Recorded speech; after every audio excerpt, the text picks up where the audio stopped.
চলে এসেছি আরও একটি নতুন ভিডিও নিয়ে। তো আজকের ভিডিওতে আমরা আলোচনা করব যুক্তি। এই যুক্তি বিষয়টা ভীষণই ইজি একটা বিষয়, বেশি আহামরি কঠিন কিছু নয়, একটুখানি বুঝলেই তোমরা অবশ্যই সবটাই পারবে। তো আমরা আজকে যুক্তির মূলত তিনটে বিষয় আলোচনা করব। একটা হচ্ছে যুক্তির ভূমিকা, মানে যেটা বেসিক জায়গাটা। তারপর আমরা আলোচনা করব হচ্ছে যুক্তির স্বরূপ, মানে যুক্তির স্বরূপটা কী। আর লাস্টলি আমরা আলোচনা করব যুক্তির বৈশিষ্ট্য। এই তিনটে বিষয়ে আজকে মূলত আমরা আলোচনা করব। যুক্তি নিয়ে আলোচনা করার আগে তোমাদের যেটা জানা দরকার সেটা হচ্ছে আমাদের মানুষের জীবনে তিনটে পরম ধর্ম রয়েছে। আর এই তিনটে পরম ধর্ম হলো সত্য, শিব এবং সুন্দর। সত্য অর্থাৎ ট্রুথ, শিব অর্থাৎ গুড মানে ভালো, আর সুন্দর অর্থাৎ বিউটি।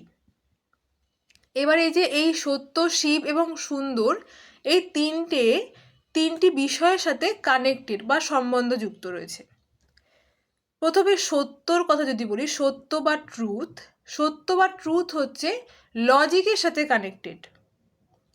শিব বা গুড হলো এথিক্স, মানে হচ্ছে নীতির সাথে কানেক্টেড। আর লাস্ট সুন্দর বা বিউটি, এটা হলো অ্যাস্থেটিক্সের সাথে কানেক্টেড। এবার আমরা চলে আসবো আমাদের মূল বিষয় অর্থাৎ যুক্তিতে। এই যুক্তিকে আমরা যুক্তিশাস্ত্র বা তর্কশাস্ত্র হিসেবেও জেনে থাকি, এবং এর ইংলিশ প্রতিশব্দ হচ্ছে লজিক। আর এই লজিক অর্থাৎ যুক্তিটা অত্যন্ত প্রাচীন একটা শাস্ত্র। এই প্রাচীন শাস্ত্র যুক্তিকে সবার আগে, মানে সবার প্রথমে যিনি আবিষ্কার করেন বা যাকে এই যুক্তির জনক বলা হয়, তিনি হলেন অ্যারিস্টটল। এবং তিনি নব্য সূচনা করেছেন, তিনি হচ্ছেন জর্জ বুল। এবারে এই যে লজিক, এই লজিক শব্দটা কোথা থেকে এসেছে? এই লজিক শব্দটা প্রথম এসছে হচ্ছে লজিক কে থেকে। আর এই লজিকের শব্দটা এসছে হচ্ছে ল্যাটিন শব্দ লোগস থেকে, যার বাংলা মানে হচ্ছে চিন্তা বা চিন্তার বাহক। এবার এই চিন্তা বলতে আমরা কি বুঝি? চিন্তা বলতে আমরা সাধারণত বুঝি হচ্ছে আমাদের যে সংবেদন, যে স্মৃতি, অর্থাৎ আমরা যেটা আমাদের স্মৃতিতে আনি, আমরা সেটা আমাদের সংবেদনের মাধ্যমে প্রকাশ করছি, আমাদের অনুমান করা, এই সব বিষয়ই হচ্ছে আমাদের চিন্তা।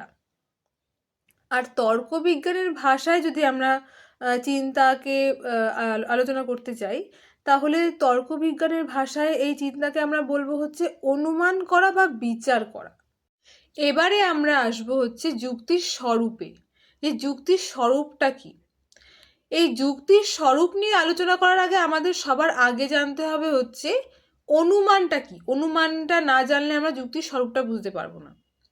তো অনুমান হলো আমরা কোনো জ্ঞাত সত্য, অর্থাৎ যে বিষয়টা আমরা জানি, যে বস্তুটা সম্পর্কে আমাদের আইডিয়া আছে, সেরকম কোনো জ্ঞাত সত্য থেকে, মানে সেই জ্ঞাত সত্যের উপরে নির্ভর করে যখন কোনো অজ্ঞাত সত্যের দিকে আমরা যাই, তখন সেটাকে আমরা বলি হচ্ছে অনুমান করা।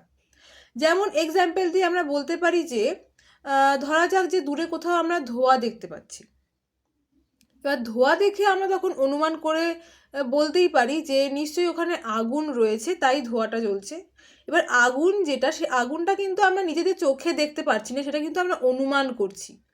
আর এই অনুমানটাকে, এই আমাদের যে অনুমানটা হলো যে ওখানে আগুন নিশ্চয়ই আছে, এই অনুমানটাকে যখন আমরা আমাদের ভাষাতে ব্যক্ত করছি, এই ভাষায় যে ব্যক্ত করাটা আমরা যার সাহায্যে আমরা ভাষায় ব্যক্ত করছি, সেটা হচ্ছে বচন। আর এই যে আমাদের অনুমানটাকে আমরা ভাষায় ব্যক্ত করে যে বচনটাকে আনছি বা বচনটাকে প্রকাশ করছি, এরকম দুই বা ততোধিক বচন দিয়েই তৈরি হয় হলো যুক্তি। এই যুক্তির একটা এক্সাম্পল আমি তোমাদেরকে সামনে দেখিয়ে দিচ্ছি। তো যুক্তির উদাহরণ হিসেবে আমরা বলতে পারি যে সব মানুষ হয় মরণশীল, সব শিক্ষক হন মানুষ। আর শেষ বাক্যটা হচ্ছে সব শিক্ষক হন মরণশীল। এক্ষেত্রে দেখো, এক্ষেত্রে অনুমান করা হয়েছে যে মানুষ হচ্ছে মরণশীল জীব, যেহেতু সেহেতু শিক্ষক এখানে বলেছে দ্বিতীয় বাক্যে যে শিক্ষক হচ্ছে একজন মানুষ, আর যেহেতু শিক্ষক একজন মানুষ তাই শিক্ষকও হচ্ছে মরণশীল।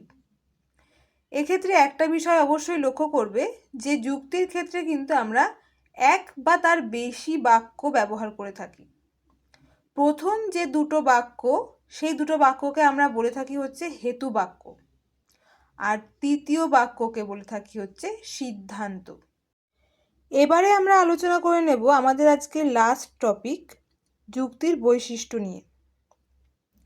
যুক্তির বেশ কিছু বৈশিষ্ট্য আছে যেগুলো কিনা আমরা এতক্ষণ যা পড়লাম সেগুলো রিলেটেডই, তোমরা পড়লে নিশ্চয়ই বুঝতে পারবে। যেমন প্রথমে আছে যুক্তি হলো কতগুলি বাক্য বা বচনের সমাহার, যেটা আমি আগে উদাহরণেই দেখালাম যে তিনটে বাক্য বা এক বা একাধিক বাক্য নিয়েই কিন্তু যুক্তি তৈরি হয়।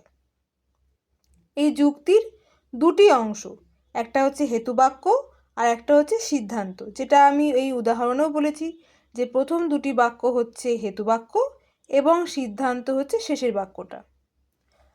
কারণ, কেননা, যেহেতু প্রভৃতি শব্দগুলি হেতু বাক্যের আগে বসে, অর্থাৎ হেতু বাক্য মানে হচ্ছে প্রথম যে দুটো বাক্য তার আগে এই শব্দগুলো বসে থাকে, অর্থাৎ কারণ, কেননা, যেহেতু এগুলো। তারপর আছে হচ্ছে তাই, অতএব, সুতরাং, এগুলো হচ্ছে সিদ্ধান্তের আগে ব্যবহার করা হয়, অর্থাৎ যে শেষ বাক্যটা আমরা যুক্তি বাক্যে ব্যবহার করে থাকি সেখানে আমরা তাই, অতএব, সুতরাং এগুলো ব্যবহার করে থাকি। তারপর আছে হচ্ছে প্রতিটি যুক্তির সিদ্ধান্তের সত্যতা তার আশ্রয় বাক্যের সত্যতার সমর্থনের উপর নির্ভরশীল। অর্থাৎ কি, যুক্তির সিদ্ধান্তের সত্যতা, অর্থাৎ যে এই তিনটে উদাহরণে যে তিনটে বাক্য রয়েছে এই তিনটে বাক্যের সিদ্ধান্ত কোনটা, যেটা শেষ বাক্য অতএব দিয়ে রয়েছে সেটা হচ্ছে সিদ্ধান্ত। এই সিদ্ধান্তটা কার উপরে নির্ভরশীল, ওপরে যে দুটো লাইন রয়েছে অর্থাৎ দুটো বাক্য রয়েছে ওই দুটোর উপরে নির্ভরশীল। এরপর আছে হলো যুক্তি যে সমস্ত বচন দ্বারা গঠিত হবে সেগুলি পরস্পরের বিরোধী হবে না। যুক্তি গঠনের উদ্দেশ্য হলো জ্ঞাত সত্য থেকে অজ্ঞাত সত্যকে নির্ধারণ করা, অর্থাৎ জানা থেকে অজানাকে নির্ধারণ করা। তারপর আছে হচ্ছে যুক্তি কিন্তু সর্বদাই বৈধ বা অবৈধ হবে, সত্য বা মিথ্যে নয়। এটা কিন্তু ভীষণ ইম্পর্ট্যান্ট একটা পয়েন্ট যে যুক্তি সর্বদাই কিন্তু বৈধ বা অবৈধ হয়, সত্য বা মিথ্যা নয়। তো যুক্তির বিষয়ে আলোচনাটা আজকে এটুকুই রইল। বাকি অংশটা আমরা নেক্সট পার্টে খুব শিগগিরই তোমাদের জন্য নিয়ে আসব। আশা করি আজকের ভিডিওটা তোমরা দেখে বুঝতে পেরেছো, কোনো অসুবিধা হয়নি। আর যদি কোথাও কোনো অসুবিধা হয়ে থাকে তাহলে আমাদেরকে ডেফিনেটলি কমেন্ট বক্সে জানিও, আমরা তোমাদের সমস্ত প্রবলেম সলভ করার চেষ্টা করব। আর যদি ভিডিওটা ভালো লেগে থাকে তাহলে অবশ্যই আমাদের চ্যানেলটাকে একটা লাইক করে দিও, একটা শেয়ার করে দিও, এবং নতুন থেকে থাকলে অবশ্যই চ্যানেলটিকে সাবস্ক্রাইব করে দিও। Thank you.